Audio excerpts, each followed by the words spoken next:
네, 안녕하세요 수험생 여러분. 저는 메가스터디 러셀에서 수능사회문화를 강의하는 제일 네가 좋아하게 될 사회탐구 김제니입니다. 오늘은 우리 2026학년도 수능 대비 6월 모의평가 사회문화 전문항 해설 강의를 준비해 보았습니다. 네, 먼저 6월 모의평가 보느라 너무 고생하셨습니다. 중요한 평가인 만큼 제가 총평과 분석 영상은 따로 유튜브에 업로드해 두었으니 또 보고 오시고, 그리고 또 문항별 해설을 보시면서 궁금한 점에 도움이 되었으면 좋겠습니다. 그럼 1번부터 해설 시작하겠습니다. 네, 1번 문제는 늘 나오던 자연현상과 사회문화현상을 구분하는 문제입니다. 그래서 기억부터 읽어보면은 산타의 썰매를 꺼는 루돌프 이야기는 술록의 붉은 코를 재미있게 표현은 인간의 의지가 개입된 사회문화 현상입니다. 그래서 기억은 사문현상이고, 그리고 니은은 술록의 코에는 모세혈관이 촘촘하게 분포되어 있다 라고 나와 있는데, 이것은 인간의 의지가 이제 개입해서 어떻게 할 수 없는 니은이 자연현상. 그리고 디귿이 먹이를 찾는 감각과 체온의 유지, 아직도 술록의 얘기가 이어지고 있기 때문에 디귿도 자연현상. 그리고 리을은 짝짓기 시대에 상대를 유인하는 신호로 쓰인다고 추측은 사람들이 하는 것입니다. 사람들이 본인의 의지를 가지고 할지 말지 결정할 수 있는 리을이 사문현상이 됩니다. 그래서 선지를 한 개씩 또 분석해보자면, 첫 번째로 기억과 같은 현상이 뭘 가치적이냐라고 물었는데, 뭘 가치적은 자연현상의 특징이므로 틀렸고, 그리고 2번은 개연성의 원리라는 거는 사회문화 현상입니다.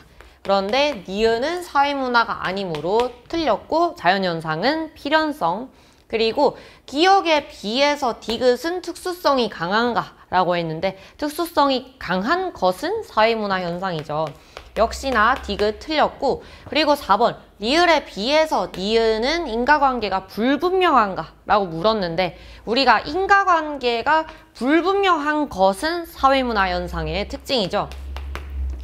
왜냐하면 예외가 있기 때문에. 그렇지만 인과관계가 분명하다라고 말할 수 있는 거는 자연입니다. 그래서 자연, 불분명 틀렸고, 그럼 답은 5번입니다. 디귿은 리을과 모두 경험적 자료로 연구할 수 있다. 선생님이 6월 모의고사 전에 육모를 대비하는 프리육 모의고사 특강을 진행했습니다.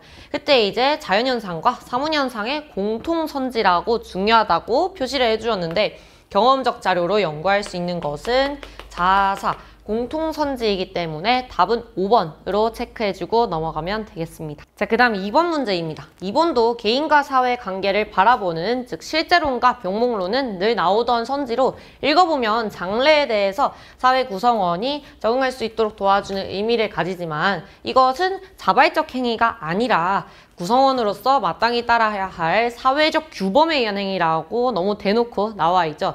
얘는 이제 실제론, 규범을 따르는 사회 실제론이었습니다. 자, 그러면 기억선지, 사회가 개인의 외부에 존재하는 실체라고 보는가? 그렇죠. 사회를 강조하는 얘는 실제론 맞고, 그리고 니은, 개인은 사회에 의해서 구조화된 행동을 한다고 보는가? 그렇죠. 얘도 사회를 강조하는 사회 실제론.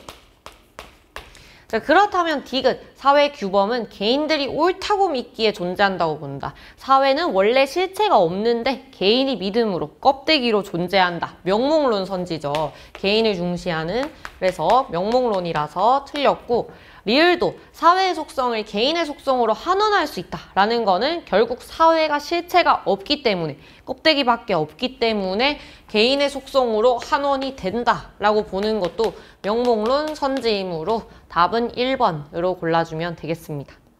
자, 그 다음에 3번입니다.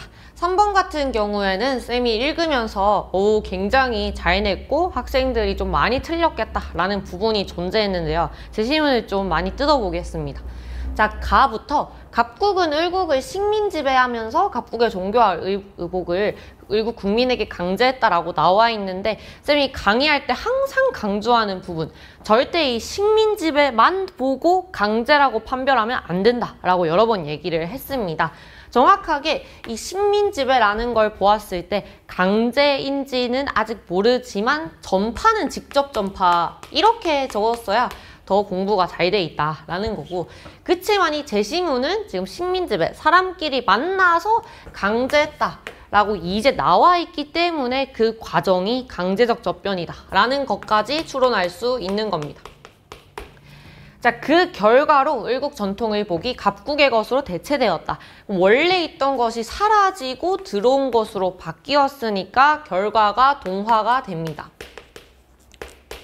자, 그래서 현재는 박물관에서만 접할 수 있게 되었다라고 하던데 이것도 우리 헷갈린 학생 없죠. 우리가 한복에서 지금 뭐 캐주얼한 청바지 이런 걸로 바뀐 예시를 들었을 때도 한복이라는 존재 자체가 사라진 게 아니고 모두가 조상님들이 한복을 입고 다니던 을복 문화가 이런 캐주얼한 양복, 청바지로 넘어온 것도 문화 동화라고 했기 때문에 현재는 박물관에서만 이런 것도 문화 동화 맞습니다.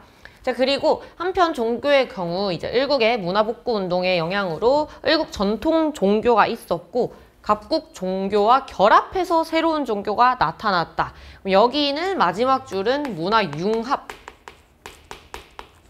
볼 수 있습니다. 있던 실체끼리 합쳐져서 결합해서 없던 게 만들어진 거니까. 여기까지 가 제시문이고, 그리고 이제 나 제시문으로 가보면 병국을 침략한 정국은 포로로 잡아온 도공에게 도자기 제작을 강요해서 획득한 병국 도자기 기술이라고 나와 있는데 여기를 보면서 선생님이 굉장히 학생들이 많이 틀렸겠다라고 느낀 부분입니다.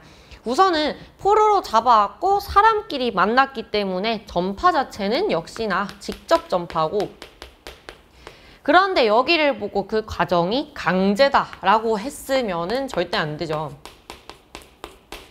그러니까 평가원이 지금 이런 이제 깊은 뭔가 개념까지, 독해와 정말 개념을 잘 알고 있는지까지 물어보려는 게 3번 문제에서부터 보였다라고 생각을 하는데요.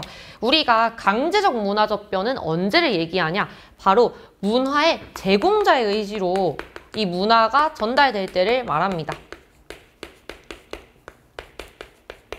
문화 제공자의 의지가, 문화 수용자는 의지가 없지만 제공하는 사람이 야, 우리 거 따라해 이렇게 해야만 강제적 문화 접변인 건데, 이 경우는 다시 읽어보면은 포로로 잡아온 도공에게 도자기 제작을 강요했다. 야, 너 도자기 하나 만들어봐. 이런 식으로 이것은 제공자의 의지가 없죠. 오히려 이제 제공자는 힘이 약해서 네, 알겠습니다. 이렇게 이제 도자기를 만드는 거지. 그래서 여기는 강제적 접변이 아니고 이제는 이런 뜻까지, 예전에는 솔직히 강요만 보면 바로 강제 이런 식으로 했었는데 이제 그런 걸 좀 벗어나려고 하는구나 라는 게 보이는 제시문이었습니다.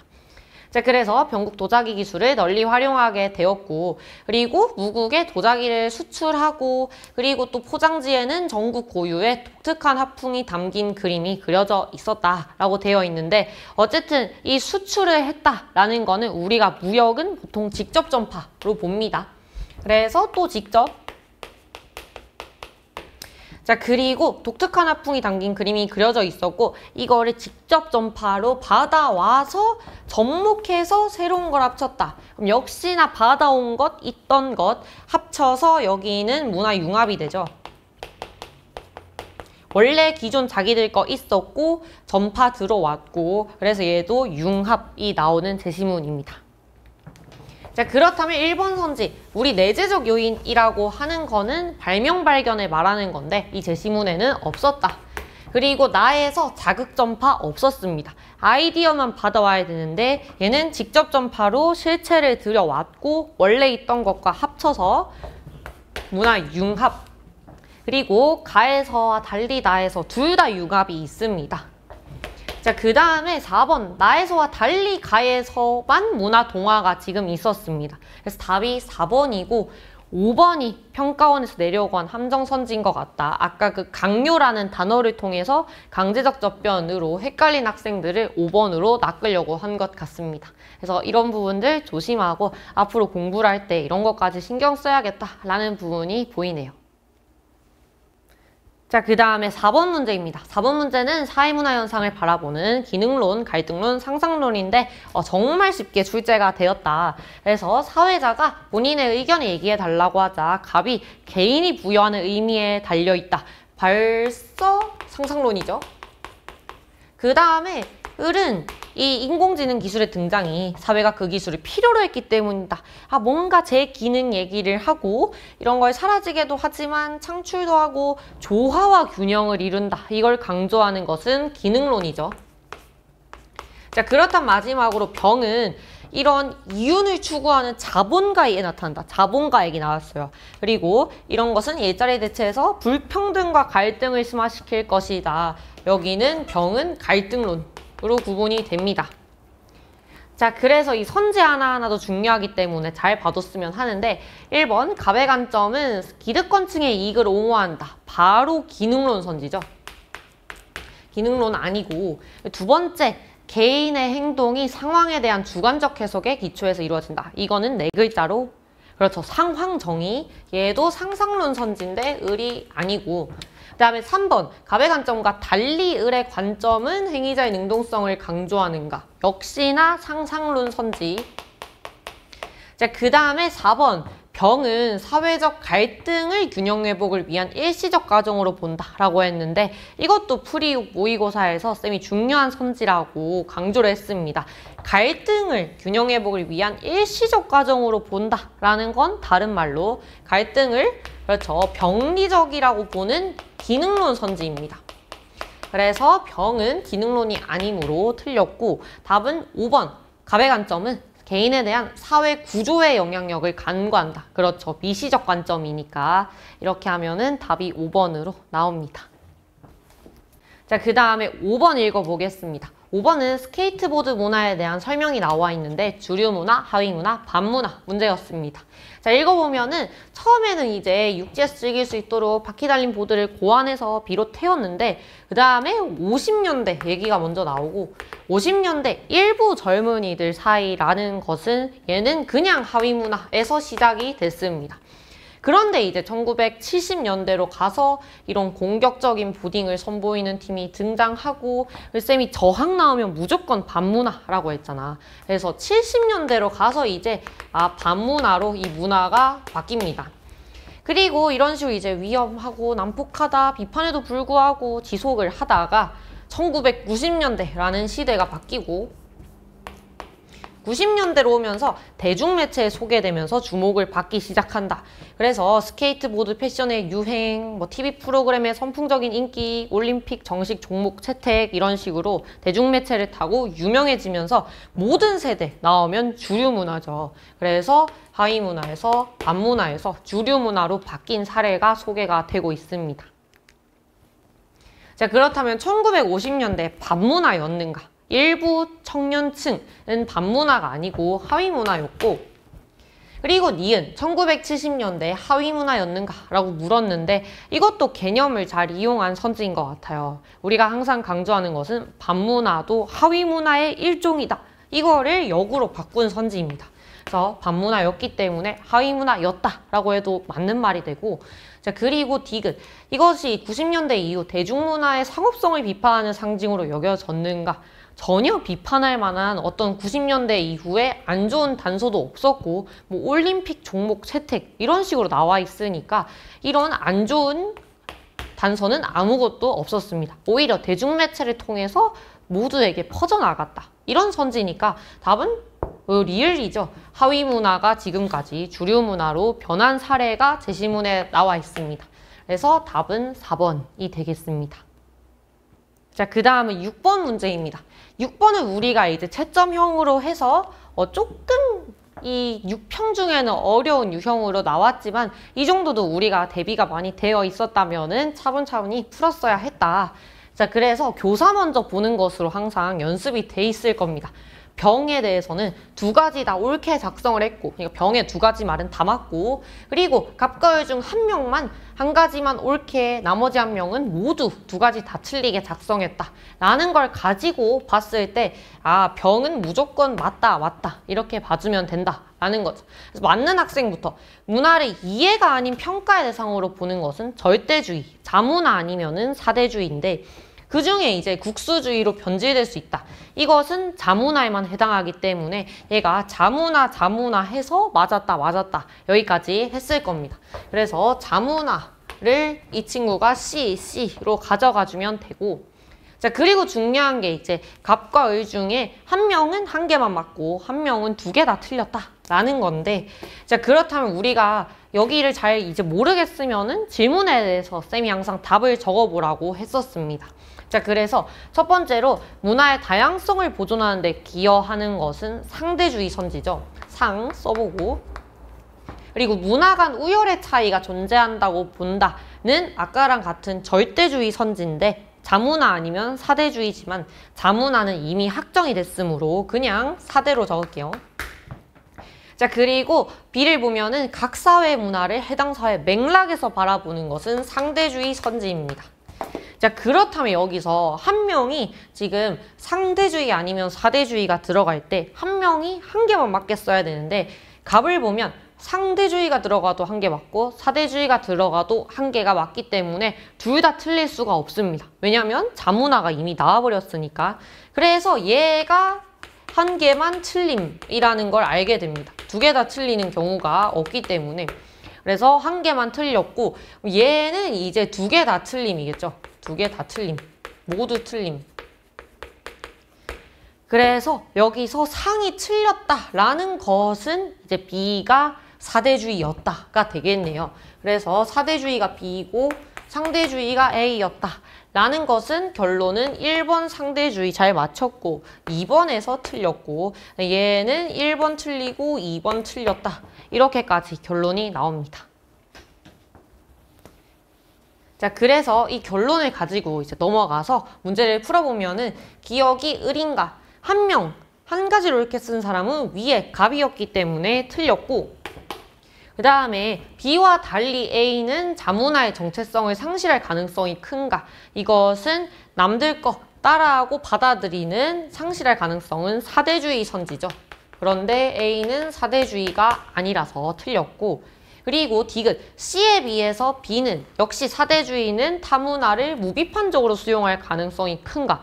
그렇죠. 우리가 비판 없이 이것저것 다 맹목적으로 받아들이는 게 사대주의 선지인데 역시나 B, 얘는 사대주의가 이제 맞고, 그리고 리을, 가에는 문화 제국주의로 변질될 수 있다는 비판을 받는가가 나와 있는데 얘는 우선은 자문화 선지입니다. 그러면 자문화가 들어갈 수 있나? 라고 생각하겠지만 우리가 그렇죠. 여기는 지금 4대만 아니면은 다 들어갈 수 있다. 그래서 자문화도 4대가 아니기 때문에 틀려서 들어갈 수 있다. 이렇게 해주면은 답이 5번이 나옵니다. 그래서 지금은 6평 중에 이 정도까지 나왔지만 아마 얘는 조금 더 보완을 하면은 좀 더 복잡하게 어렵게 만들 수 있지 않을까라는 부분이 보이는 문제였습니다. 그래서 채점형은 많이 대비가 되어 있을 테니 올해도 놓지 않고 채점형에 대한 열심히 대비가 좀 필요할 것으로 보입니다. 자, 그리고 7번은 이제 사회불평등 현상을 바라보는 갑을, 그러니까 기능론과 갈등론에 대해서 이제는 한 문제가 또 단독 문제로 굳어진 것 같아요. 그런데 다들 시험지를 처음 받았을 때 깜짝 놀라지 않았어? 나도 깜짝 놀랐거든. 왜냐면 딱 연평균 임금, 이 저런 도표를 보자마자 올해 성별 임금 격차 저게 나오는 건가? 이러면서 당황을 하면서 읽었는데 왜 줬는지 모를 정도로 문제를 푸는데 하나도 필요가 없었다. 그래서 선생님이 총평 때도 얘기를 했지만 이걸 도대체 왜 줬을까? 이걸 진짜로 도표로 발전시키겠다는 혹시 1%의 가능성이 있지 않을까? 이 생각도 하면서 우선은 처음에는 다들 시험지 열면서 오씨 뭐야? 하면서 긴장을 했겠지만 그런 게 전혀 아니었다. 라는 점까지 볼 수 있었어요. 그래서 이 표와 이제 같이 읽어보면은 A 직업이 B 직업에 비해서 중요한 역할을 수행하고 오랜 기간 숙련을 요구하므로, 그러니까 이런 직업이 연평균 임금이 높다. 갑이 기능론이죠. 그렇다면 을이 여기에 대해서 B가 A보다 낮은 이유는 이 사람들이 능력적으로 막 못나고 그런 게 아니고 지배계층이 사회를 이렇게 자기한테 유리하도록 만들었기 때문에 이렇게 평가했기 때문이야. 이 친구들이 갈등론이죠. 그래서 불평등을 바라보는 기갈이 나옵니다. 그리고 여기는 이제 선지도 항상 쌤이 여기 파트는 느낌만 외우고 쌤이 선지는 암기하지 말라고 했어. 왜냐면은 여기 계속 단어 배치가 바뀌면은 헷갈리기 때문에 그때그때 열심히 몰입해서 독해를 하라고 했었습니다. 자, 그래서 풀어보면은 첫 번째, 갑의 관점은 사회적 희소 가치의 차등 분배로 불평등 구조가 재생산된다고 본다. 이것은 차등 분배가 안 좋다라는 선지죠. 왜냐하면 사회 구조를 재생산시키니까 갈등론 선지입니다. 그런데 갑은 갈등론이 아니어서 틀렸고, 2번은 균등 분배가 인재를 적재적소에 배치하는데 어려움을 초래한다. 그럼 얘도 균등 분배에 대해서 부정적인 입장이죠. 왜냐? 인재라면은 자기 자리에 맞는 곳에 가야 되는데 그거를 지금 균등 분배가 어렵게 만든다. 얘는 기능론. 그래서 우리가 갈등론이 균등 분배를 좋아하고 기능론이 차등 분배를 좋아하지만 이런 식으로 선지를 읽었을 때는 둘이 바뀌는 것도 알아줘야 된다라는 거. 그리고 3번 선지는 쌤이 프리6 모의고사 때 강조를 했죠. 사회불평등 현상이 불가피하다. 사회불평등은 피할 수 없어. 이게 있어야만 인재들이 적재적소에 가고 사회가 균형 있게 돌아가 라고 얘기하는 기능론 선지죠. 근데 을은 기능론이 아니어서 또 틀렸고, 그 다음에 4번 개인의 기속적 요인이 사회불평등에 미치는 영향을 중시한다.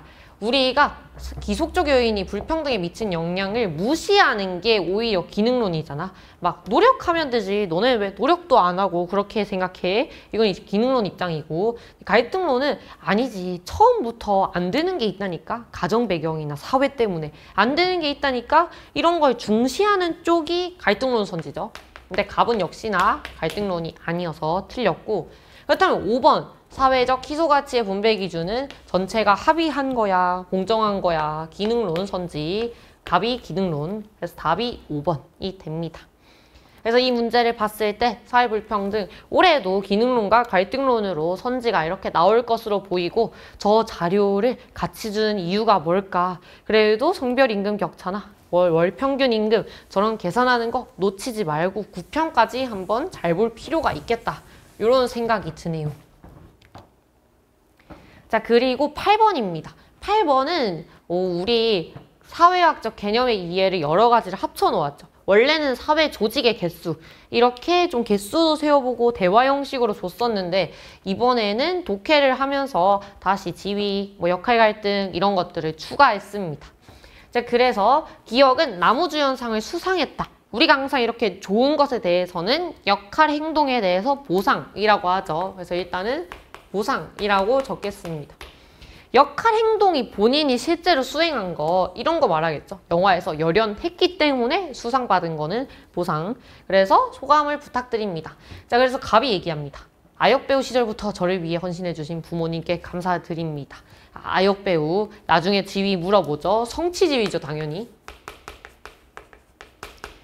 자, 그리고 예술고등학교에서 만나 극단 생활을 하면서 함께 꿈을 키웠던 기관은 조금 이따 따로 하고, 다시 아내에게 로맨티스트네요. 아내에게 사랑한다고 말하고 싶습니다. 아내도 지위 나중에 물어볼 때 성취지위입니다. 왜냐면은 우리가 아내가 되려면은 당연히 노력해야 돼요. 연애도 해야 되고 결혼도 해야 되고, 마찬가지로 아역배우도 성취지위고. 자, 그 다음에 별별 팬클럽이 나왔는데 이거 기관 얘기 조금 이따 하고, 기획사 식구들, 그 다음에 시청자 여러분, 가족, 이렇게 나중에 집단과 조직까지 물어보는 문제가 나왔습니다. 자, 그래서 오랜만에 평가원에서는 이 선지를 잘 쓰지 않았는데, 왜냐면 내도 너무 잘 맞췄잖아. 근데 좀 쉬다가 다시 나왔네요. 역할에 대한 보상이 아니고 역할 행동. 역할은 사회적으로 기대하는 것인데 기대만 하고 보상을 줄 수는 없다. 무조건 행동에 따른 보상이다. 이 선지 틀렸고, 답은 2번이죠. 2번. 니을, 리을은 모두 성취지에 해당한다. 그리고 3번 디귿, 비읍. 여기부터 이제 한 개씩 분류를 해봅시다. 디귿은 고등학교 공식이 맞고, 비읍은 기획사는 연예계 사업이라든지 이런 아이돌이나 이런 배우들을 키우고, 다른 목적이 있죠. 사실상 회사고 거의 이윤 창출 이런 것도 목적일 거고. 그래서 디귿은 맞지만 비읍은 비공식적 사야기관입니다. 공식적은 무조건 학교, 학원, 연수원 이런 쪽으로 가야 되고. 그리고 4번 미음이 비공식 조직이냐 물었는데, 아니 도대체 팬클럽이 어떤 공식 조직 안에 같이 있는 거냔 말이야. 팬클럽 여기저기 흩어져 있죠. 틀렸고. 그런데 비읍은 회사죠. 회사고 우리가 누군가의 직장이 될 수 있으면 전부 공식적으로 봐도 된다라고 했어. 그래서 여기 뒤에는 또 맞습니다.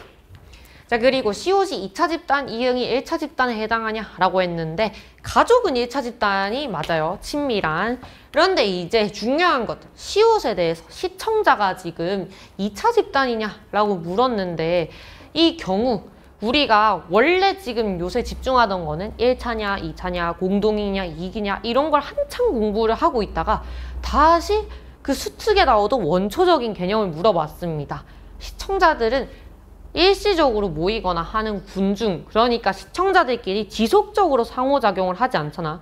우리가 처음에 섭외 집단의 정의를 배웁니다. 지속적으로 상호작용하는 2인 이상의 이런 것들. 그래서 얘는 집단이 아니다. 시청자들은 집단이 아니다. 왜냐하면 지속적인 상호작용을 하지 않으니까. 그래서 답은 아까 얘기했던 것처럼 2번이었고, 그래서 이 선지를 한번 봤을 때 아, 지금까지 좀 잘 나오던 선지가 꼭 아니더라도 다시 한 번 더 진짜 개념의 본질부터 물어보는 문제가 올해는 나오겠구나 라는 것도 알아두면 좋을 것 같습니다.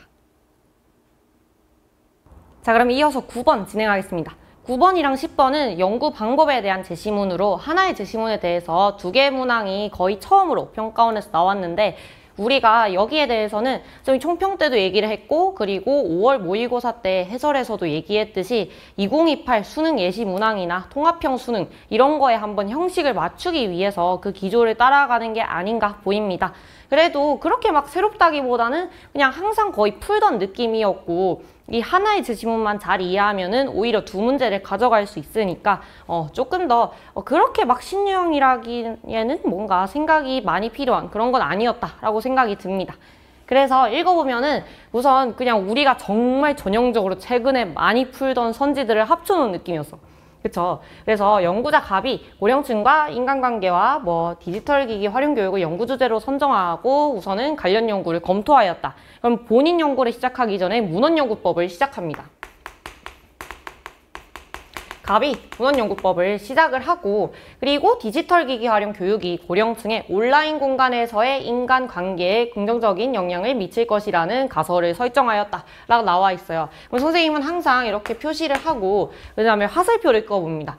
디지털 기기 활용 교육이 그 다음에 고령층의 이런 인간관계에 긍정적인 이렇게 나와 있으니까 그래서 앞쪽이 독립 그 다음에 뒤쪽이 종속이라는 것도 알 수 있고 그래서 이 가설을 위해서 갑은 이제 65세 이상 고령층 남녀 1000명을 연구 대상자로 무작위 선정했다라고 나와 있어. 그래서 여기서 이제 이 사람은 본인만의 연구를 시작하기 위해서 1000명 표본을 뽑았습니다. 그래서 무작위 선정해서 설문조사를 실시했다라고 나와 있으니까 이제는 질문지법 까지 적고 가설 설정해서 이렇게 표본 선정해서 설문조사를 한 것 같아요. 그래서 여기에서는 디지털 기기 활용 교육 이수 여부 및 이수 시간 얘는 이제 독립변인에 대한 거를 측정 가능하도록 조작적 정의를 해두었고 그리고 가족, 친척, 친구 등 이미 알고 있는 사람과의 온라인 공간에서의 친밀도 얘는 이제 하살표 받는 종속변인 쪽에 가깝죠. 종속변인 이거를 측정 가능하도록 수치화 가능하도록 조작적 정의했습니다. 그리고 여기 디귿 온라인 통해서 새롭게 알게 된 사람과의 온라인 공간에서의 친밀도도 5점 척도로 측정한 것을 보았을 때 얘네 둘 다 화살표가 받는 종속 변인을 지금 조작적 정의를 한 것으로 보입니다. 그래서 조작적 정의를 잘 했고 그래서 수집한 자료를 분석해서 연구 결과를 발표했다라고 나와 있어. 자, 그 다음에 끝이 아니고 연구자 을이 나옵니다. 그래서 이제는 을이 시작이고 을은 디지털 기기 활용 교육과 온라인 공간에서의 인간관계에 대한 선행 연구를 역시나 검토한 것을 보았을 때 문헌 적고 그리고 고령층을 대상으로 이 사람도 본인만의 연구를 진행을 합니다. 그래서 을이 노인복지관을 방문해서 디지털 기기 활용 교육을 받은 경험이 있는 10명 그리고 활용 교육을 받은 경험이 없는 10명을 연구 대상자로 선정을 했어. 일단 사람 자체가 갑에 비해서 굉장히 적죠. 그래서 보면은 2달에 걸쳐서 1인당 2회 이상 만나서 깊이 있는 대화를 나누고 이제는 면접법이라는 게 드러났습니다. 그래서 을은 선행 연구를 검토한 뒤에 본인 연구를 위해서 면접법을 실시를 하는 거고, 여기에서 대화를 녹음하고 온라인 공간에서 인간관계의 의미, 인간관계 형성의 양상, 그리고 디지털 기기 활용 교육에 따른 온라인 공간에서의 인간관계 변화 등이 포함되었다라고 되어 있습니다. 그리고 녹취한 자료를 해석해서 연구 결과를 도출하였다라고 끝나 있어요. 자, 그래서 9번을 이제 읽어보자면은 1번 갑의 연구에서 모집단이 기억인가? 라고 나와 있는데, 갑의 연구의 모집단은 고령층이었고 갑이 선정한 표본이죠. 그래서 기억은 1000명은 표본. 자, 그리고 2번 갑의 연구에서 니은 디귿은 모두 종속 변수의 조작적 정의에 해당한다 라고 되어 있는데, 그렇죠. 종속 변수 화살표 받는 쪽이었고 측정 가능하도록 조작적 정의가 잘 되어 있었습니다. 그리고 3번 을의 연구에서 미음은 실험 집단, 비읍은 통제 집단이라고 나와 있는데, 얘들아 이거를 돌아가서 다시 읽을 필요가 있니? 요 선지 오랜만에 나왔죠. 미음과 비읍, 뭔가 이쪽이 있으니까 실험 처치인가? 라고 생각을 하면은 안 돼. 여기는 이 실험 집단과 통제 집단이라는 것은 무조건 실험법을 했을 때만 쓸 수 있는 선지입니다. 얘는 무조건 실험법을 했어야만 쓸 수 있는 선지고, 근데 을은 실험법 자체를 진행한 적이 없기 때문에 다시 돌아가서 읽을 필요도 없이 그냥 틀린 거지. 자, 그리고 4번을 보면은 리을 단계와 그 다음에 시옷 단계 모두 연구자의 가치 개입이 허용된다 라고 나와 있거든. 그러면은 가치 개입이 허용되는 거는 뭐 연구를 설정하고 이런 것들이잖아. 그런데 돌아가서 보면은 여기 지금 자료 분석하는 거, 본인이 수집한 자료 객관적으로 분석해야 되죠. 그 다음에 여기 녹취한 자료를 해석하는 것도 여기도 연구자의 가치 개입이 허용되는 것이 아니고 원래는 가치 중립을 지켜야 합니다. 가치 중립을 지켜야 하기 때문에 우리가 저 단계에서 뭐 연구자의 가치가 개입될 우려가 있다라고 하잖아. 그러니까 우려라는 것은 원래는 중립을 지켜야 된다라는 거니까. 그 다음에 5번 갑의 연구와 달리 을의 연구는 방법론적 이론론을 전제로 하였는가? 라고 나와 있는데, 오히려 방법론적 이론론이 갑의 질문지법이죠. 그 다음에 을은 질적 연구, 방법론적 이원론이라고 할 수 있는 면접법을 했기 때문에 이것도 바꿔주면은 답은 2번이 됩니다. 자, 이어지는 10번입니다. 10번은 이제 갑과 을이 사용한 자료 수집 방법에 대한 특징들 선지로 나와 있습니다. 1번 갑과 달리 을은 기존 연구 동향 파악에 유리한, 이거 보자마자 문헌 연구법 선지잖아. 근데 둘 다 선행 연구를 검토했기 때문에 달리 틀렸습니다. 그리고 두 번째, 표준화된 도구의 사용이 필수적이다 라고 하면은 이제 갑이 사용한 질문지법을 말하는 거겠지. 그러면은 갑과 달리 을이 아니고 둘이 바뀌었다. 자, 그리고 세 번째, 을에 비해서 갑이 연구 대상자의 반응에 유연한 대처가 용이한, 얘는 이제 을이 사용한 면접법을 얘기를 하는 거죠. 그래서 면접법을 사용한 거는 을에 비해 갑이 아니고 얘도 둘이 바뀌었다. 자, 그리고 4번, 실제성이 높은 생생한 자료를 확보하기에 용이한 자료 수집 방법이다 라는 것은 참여관찰법 선지죠. 그래서 우리가 참여관찰법은 아무도 쓴 사람이 없습니다. 그래서 그냥 빼주고, 그렇다면 답은 5번. 이 선지쌤이 프리 모의고사 할 때도 중요한 공통선지를 이렇게 적어줬었잖아. 연구 대상자의 주관적 인식을 파악할 수 있다라는 거는 양질, 우리가 배운 거 전부 다라고 했습니다. 그래서 이게 답으로 나왔네. 답은 5번입니다. 자, 그리고 11번은 생각지도 못한 분야에서 나오긴 했어. 그런데 사실 이게 나온다는 거 알았어도 별로 공부를 했을 것 같진 않잖아. 그렇죠. 그래서 자료 1에서 자료 3은 전지구적 수준의 문제. 우리가 정말 마지막 페이지에 보면은 쌤이 심심할 때 한 번씩 읽어보라고 한 무슨 테러 이런 게 나오는 페이지가 있습니다. 거기서 또 문제가 나왔어.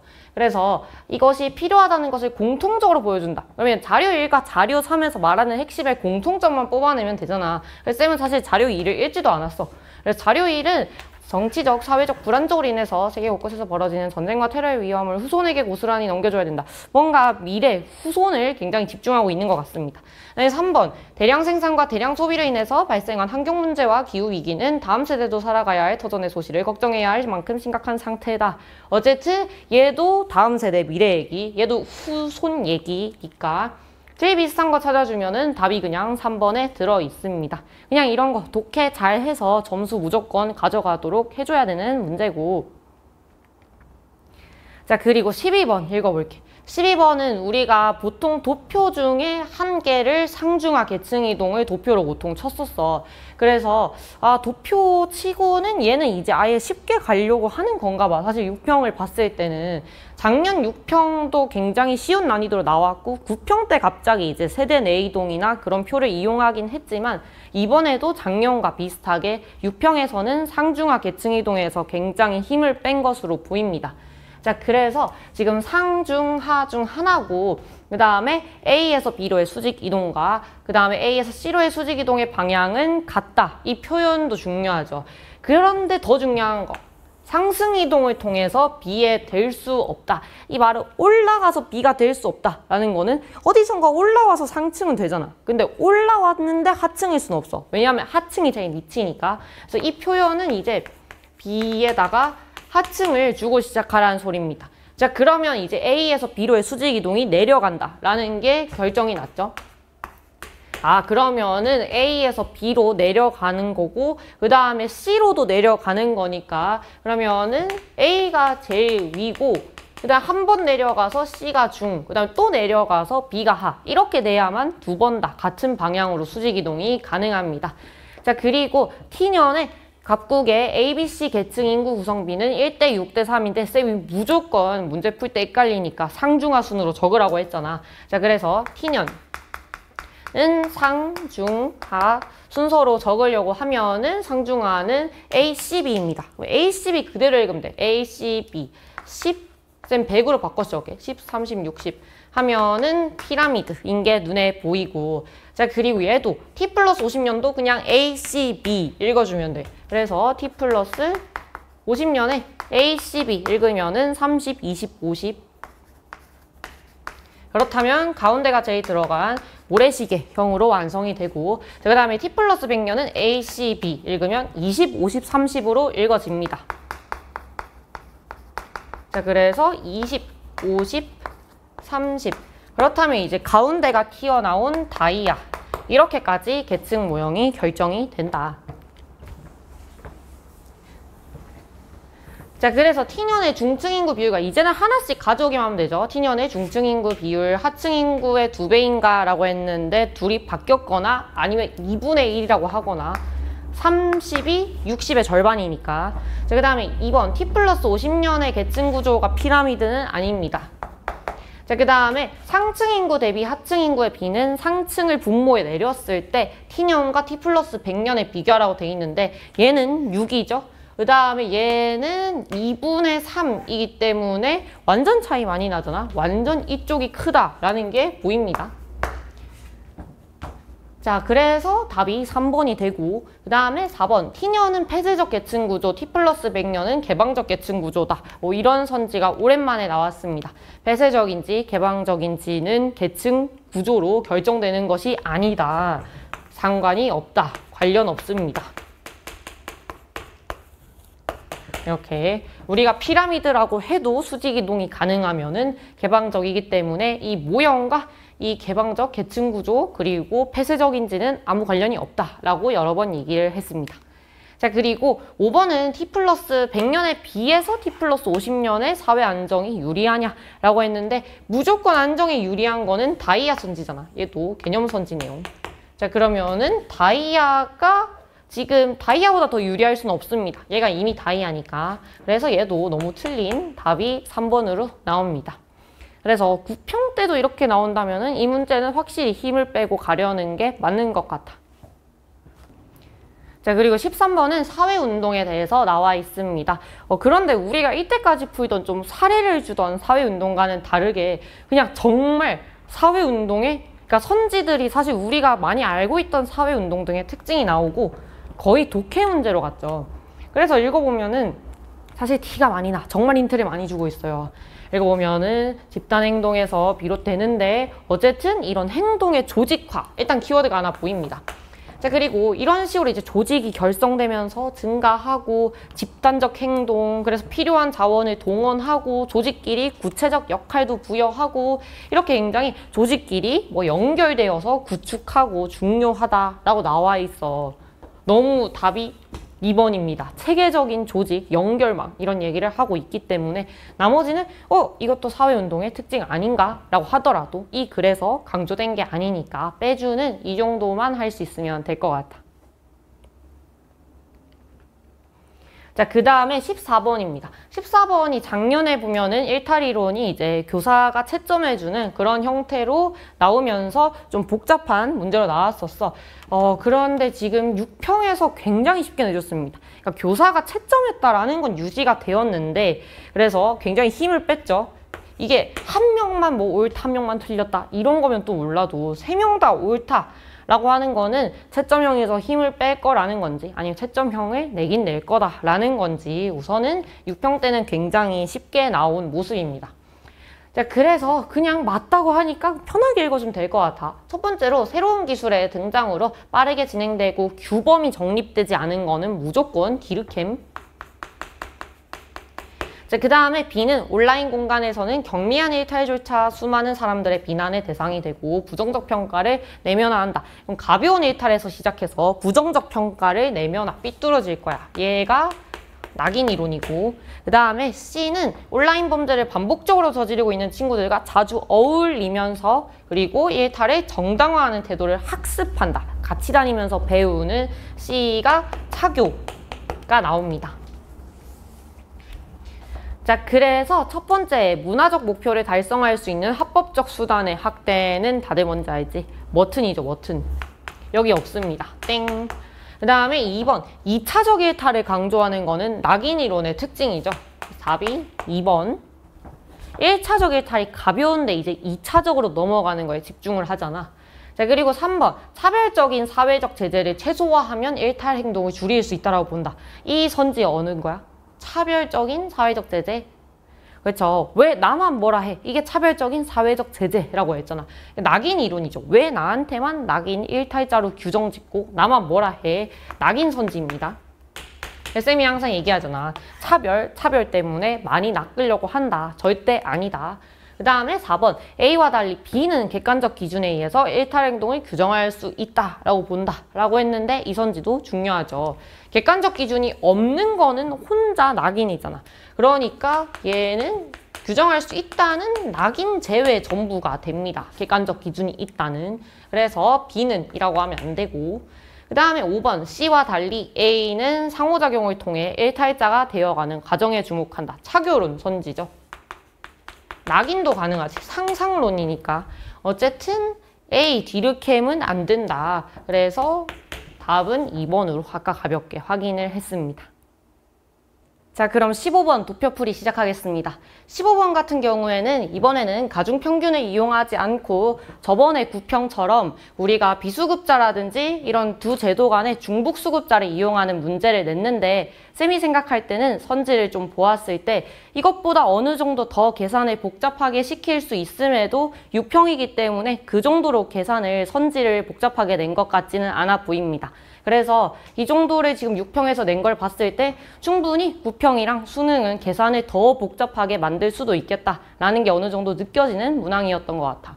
자, 그래서 우리가 사회보장제도가 공공부조와 사회보험이 있는데 자료일을 통해서 개념 구분을 먼저 해줘야 되고, 그러면 선별적 복지의 성격이 강한 제도인 B에다가 공공부조를 줬을 거야. 그 다음에 A가 사회보험으로 구분을 했을 거고, 그리고 선생님 같은 경우는 항상 이런 거 가지역은 나지역의 2배다 이런 거를 표시만 하고 넘어간다 라고 얘기를 했습니다. 그리고 이렇게 해서 구분을 하고 그 다음에 A 수급자 수 대비 중복 수급자 수의 비율을 올렸더니 가지역이 10% 알려준 거 그대로 적어보면 되겠죠. 그래서 가지역은 A 지역 A 수급자 대비는 분모로 가라 이 뜻이고, 이것분의 중복 을 지금 올려서 100%로 환산을 했을 때 10이다 라는 게 나와 있고, 그리고 나는 지금 20%라고 나와 있습니다. 그래서 중복을 올리고 똑같이 분모에 A가 간 게 10%, 20% 이렇게 구분이 돼 있고, 그 다음에 가지역은 나중에 마지막에 2배를 해줄 거야. 그래서 쌤 같은 경우는 그냥 이런 식으로만 표시를 하고 넘어갑니다. 왜냐하면 100명 기준일 때가 항상 계산이 편하기 때문이야. 그래서 우리가 지금 이렇게 했을 때 위에 올릴 수 있는 중복이 표에 나와 있었습니다. 그래서 중복을 지금 8, 그러면은 8을 올렸을 때 10%라는 거는 10분의 1, 80 이 정도가 추론이 될 거고, 그 다음에 여기 나는 15라고 알려줬습니다.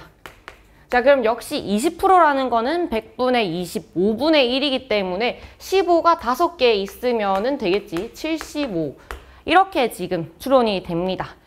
그리고 선생님이 항상 문제 풀 때마다 얘기한 게 있어. 비수급자가 나오자마자 바로 100 빼기 적으라고 했잖아. 그래서 쌤 강의를 들었으면은 이 정도를 바로 했다라고 생각을 할게. 그래서 수급이라는 게 바로 82, 수급이라는 게 바로 80% 이렇게 쓰고 시작했었어야 합니다.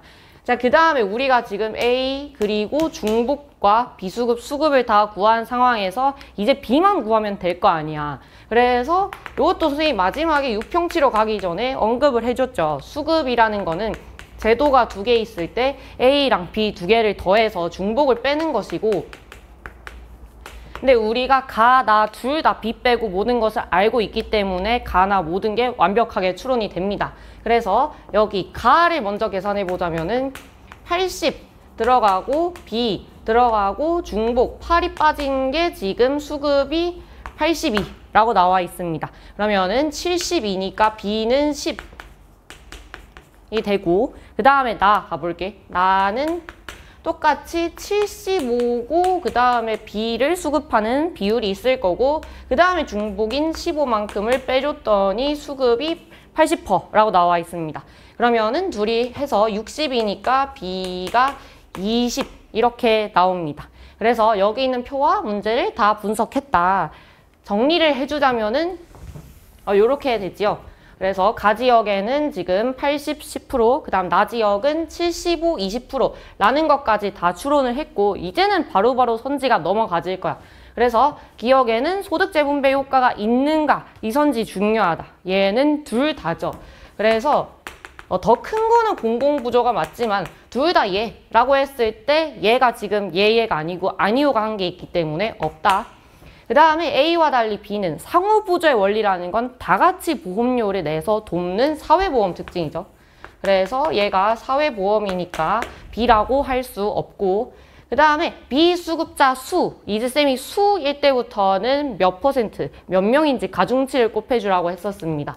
그래서 지금 B를 나지역이랑 가지역이랑 비교를 해야 되는데, 나지역은 100명으로 보면은 그냥 20 가져오면 되지만, 가지역은 10 적혀 있지만 우리가 여기를 지금 전반적으로 200명 2배로 봐줘야 된다라는 걸 알고 있어. 그래서 가지역도 사람 수는 곱하기 2를 해주면 많다가 아니라 같다인 걸 알 수가 있습니다.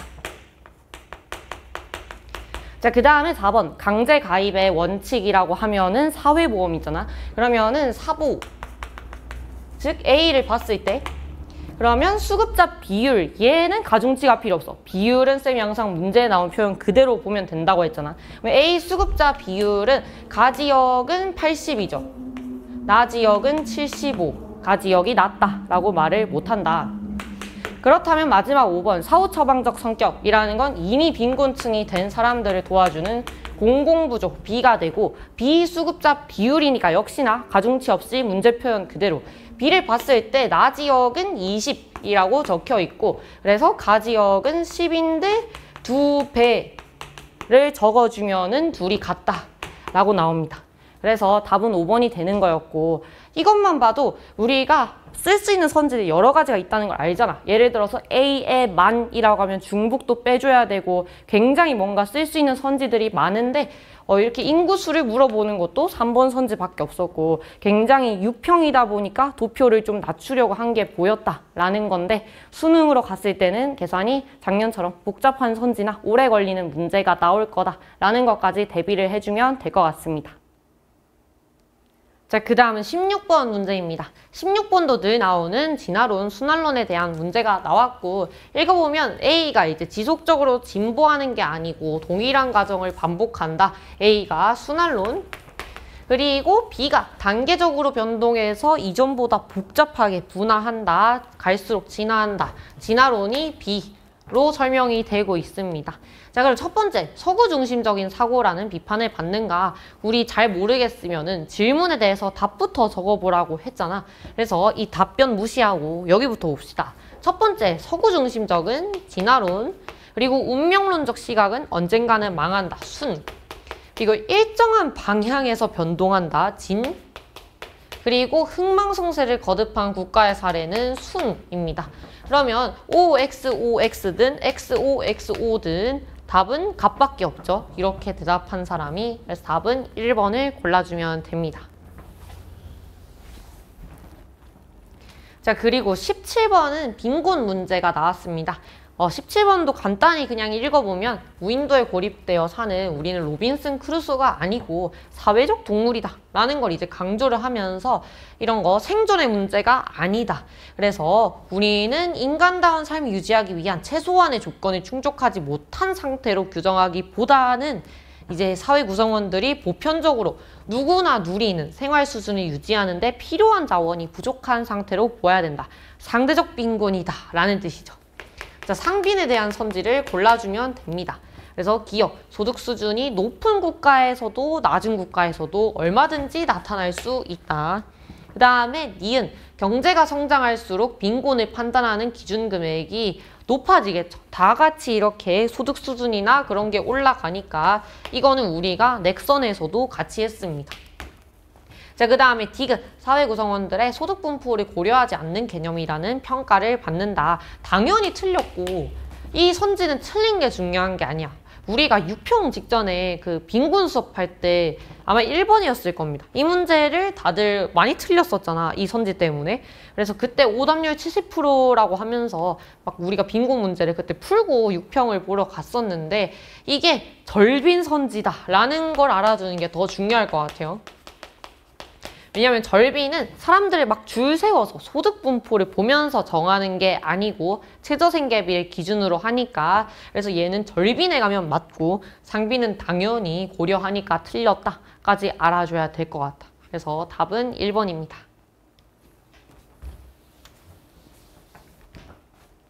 자, 그 다음에 18번도 늘 나오던 관료제, 탈관료제 문제가 나왔어. 그래서 읽어보면은 초기 운영 원리가 이제 여기 자율성 보장 그리고 프로젝트 팀 중심인 걸 봤을 때 A가 탈관료제인 느낌이 오고 그런데 이제 규모가 확대되면서 이런 소재가 불분명해서 문제가 생기자 B를 도입했는데 역할과 책임이 명확하고 그리고 안정적으로 틀 안에서 이런 것들을 하는 게 관료제. 그래서 이 회사는 오히려 탈관료제에서 관료제를 도입한 사례가 나와 있습니다. 자, 그래서 1번 A와 달리 B는 공식적 규범에 의해서 구성원을 통제하는가. 요즘 이 공통적인 선지들이 더 잘 나오는 것 같아. 작년부터 꼭 알아둬야겠죠. 둘 다 회사기 때문에 공식 규범이 있다. 2번도 둘 다 회사기 때문에 효율적인 목표 달성이 당연히 핵심이고 그리고 3번 능력과 업적에 따른 보상을 중요시하는 게 탈관료제죠. A가 탈관료제, 답은 3번. 그리고 4번 목적과 수단의 전치현상은 관료제인데 A 아니고 그 다음에 상향식 의사결정은 우리 밑에서 의견을 올린다, 아이디어를 제시한다 라고 했잖아. 그러면 탈관료제죠. 그래서 B 빼주고 답은 3번이 됩니다.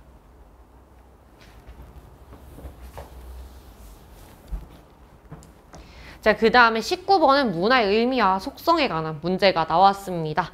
읽어보면은 기억부터 보면 이런 상군이나 동료 해녀를 관찰하고 그들에게 경험을 들으면서 익힌다 라고 돼 있어. 기억은 학습성을 얘기하고 있습니다. 속성 중에. 자, 그리고 니은은 나중에 읽어보면 해녀 문화, 넓은 의미인지 좁은 의미인지 물어보겠죠. 니은은 넓은 의미, 이런 해녀들의 문화, 이런 총체를 합친 넓은 의미. 그리고 디귿, 이런 거 눈에 보이죠? 물질입니다. 도구는 물질. 그 다음에 리을, 잠수굿은 지역 주민에게 자연스럽고 익숙하다. 이렇게 생활 방식이나 사고 방식이 공유되어 있다라는 것은 리을은 공유성 선지고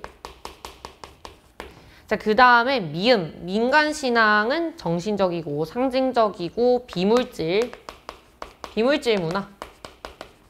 자, 그리고 비읍은 물질은 지역사회의 공동체의식, 경제활동 등 생활 영역 전반에 영향을 미쳤다. 이게 변하면 이게 변하고 이거에 영향을 서로 받는다. 전체성, 총체성 선지죠. 그래서 전체성. 이렇게 지문 분석이 됩니다. 자, 그러면 1번 문화가 고정된 게 아니고 변화한다는 변동성 속성인데 여기 없어서 탈락이고, 당연히 2번 좁은 의미 아니고, 그 다음에 디귿, 미음, 디귿 도구가 눈에 안 보이면 큰일 나겠죠? 디귿 빼주고. 자, 그 다음에 4번 리을에는 사고와 행동의 동질성을 갖게 한다. 공유성 선지죠. 공유성 리을 맞습니다. 답이 4번이고, 그 다음에 5번 비읍에는 문화가 후천적으로 학습된다. 학습성 선지죠. 그런데 얘는 전체성이니까 연결이 안 돼서 답은 4번 골라주면 됩니다. 자, 그럼 이어서 마지막 문제 20번 도표 풀이 시작하겠습니다. 20번이 이번 시험에서 오래 걸렸다는 평이 많더라고. 그래서 우리가 20번을 뭔가 전체 인구를 아마 갖게 두고 시작했으면 굉장히 미지수가 많이 나왔을 수도 있고, 그래서 선생님은 비례식을 이용한 좀 20번 같은 경우를 다른 방법으로 풉니다. 그래서 이 풀이를 처음 보는 학생들은 쌤 유튜브에 들어가면은 20번을 좀 다르게 푸는 방법이 나와 있으니까 그 부분이 맞다라고 하면은 그 방법을 체화시켜서 좀 더 빠르게 푸는 방법을 익혀도 좋을 것 같아. 그래서 선생님은 이 풀이는 쌤이 이제 하던 대로 한번 풀어보겠습니다. 첫 번째로 이 문제 자체는 굉장히 일단 보았을 때 작년 수능이나 이런 거를 어느 정도 많이 따라가려고 한 것 같아. 그 대신에 이렇게 그 시기도 2개고 국가도 2개인 데다가 이런 정보가 너무 많이 나온 것도 조금 힘들었다. 그래서 계산이 어느 부분에서 오래 걸렸는지는 알겠어. 그래서 이런 요소라든지 비례, 반비례 이런 것들 이용해서 작년 수능과 굉장히 닮아 있는 모습이었다라고 보입니다. 자, 그래서 읽어보자면은 우선 이런 식으로 부양인구가 감소하면은 경제성장 동력이 약화되며 둘이 어쨌든 비례 관계로 내려가면 내려가고, 그 다음에 노년부양비를 구했을 때 노년부양비가 커질수록 갈등도 심해진다. 이 관계식을 나중에 선지에서 물어보겠네. 자, 그리고 각국의 T 플러스 100년 전체 인구와 을국의 T년 전체 인구는 동일하고, 너무 복잡해서 쌤은 항상 이거를 마지막에 적용한다 라고 했었어. 자, 그래서 쌤은 이거를 마지막에 적용시키는 방법으로 한번 다르게 풀어보겠습니다. 선생님이 항상 얘기했던 거, 노령화 지수랑 그 다음에 유소년 부양비 이런 식으로 부양비 공식이 주어지면은 먼저 부양비를 편하게 쓸 수 있다라고 했잖아. 그래서 실제 인구는 아니지만 유소년 부양비라는 거는 해석하면은 부양인구를 100명으로 뒀을 때 100 약분되고 남는 인구가 유소년 인구다라고 수업을 했습니다. 자, 그래서 얘네를 다 적어볼게. 그럼 첫 번째, 부양인구가 100일 때 유소년 인구 100, 실제 인구는 아직 아니야. 그 다음에 을국도 부양인구 100일 때 유소년 인구 100, 그 다음에 T 플러스 100년에 여기는 100명일 때 40명, 여기는 을국은 100명일 때 80명이라는 결과가 나왔습니다. 자, 그 다음에 두 번째 공식 바로 적용시켜 볼게. 요거죠.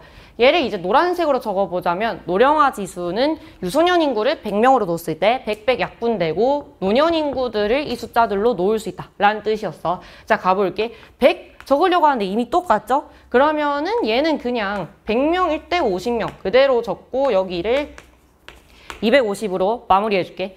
그 다음에 을국은 여기가 100명일 때 똑같이 50명 적으려고 하는데 어차피 100이니까 이 식이랑 똑같다는 뜻이겠죠? 그래서 50을 적으면 여기도 지금 250이 됩니다. 그 다음에 세 번째 T 플러스 100년에 여기는 이제 100일 때 노령화 지수, 노년 인구가 150이 됩니다. 그러면은 이 정도 계산을 할 수 있어야 될 것 같아. 얘가 지금 이렇게 2.5배 해도 되지만 얘네가 2대 3인 거 보이죠? 50이 2개, 50이 3개. 그러면은 2대 3, 2대 3을 이용해서 4대 6, 40대 60 해서 이 인구를 우선은 200으로 적어두겠습니다. 자, 그 다음에 네 번째, 을국에 여기는 100명일 때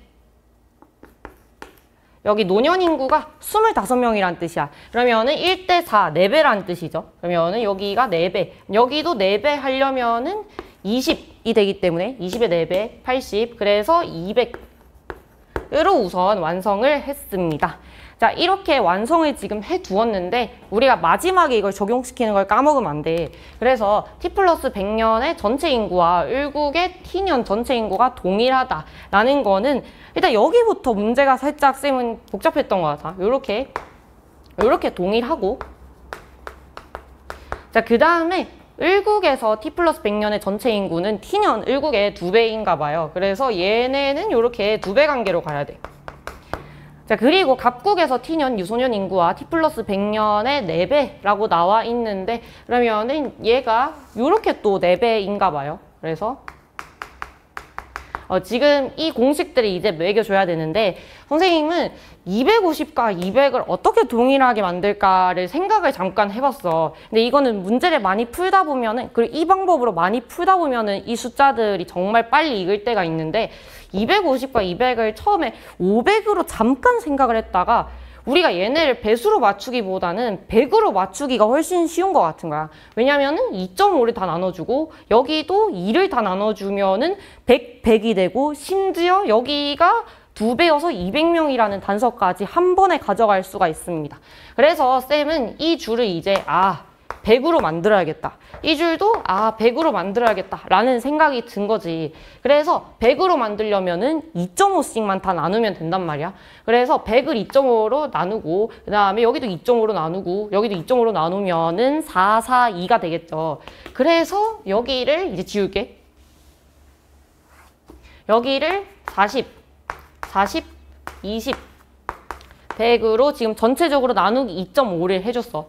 그리고 여기도 100으로 맞춰주려면 여긴 나누기 2씩 해주면 되잖아. 그러면은 20, 50, 30, 100으로 바꾸겠습니다. 자, 그래서 여기는 20, 50, 30, 100으로 했더니 지금 조건 3개까지 왔죠. 얘네 둘이 총인구 동일하고 여기가 2배라는 것까지 성립했어. 자, 성립했으니까 지울게.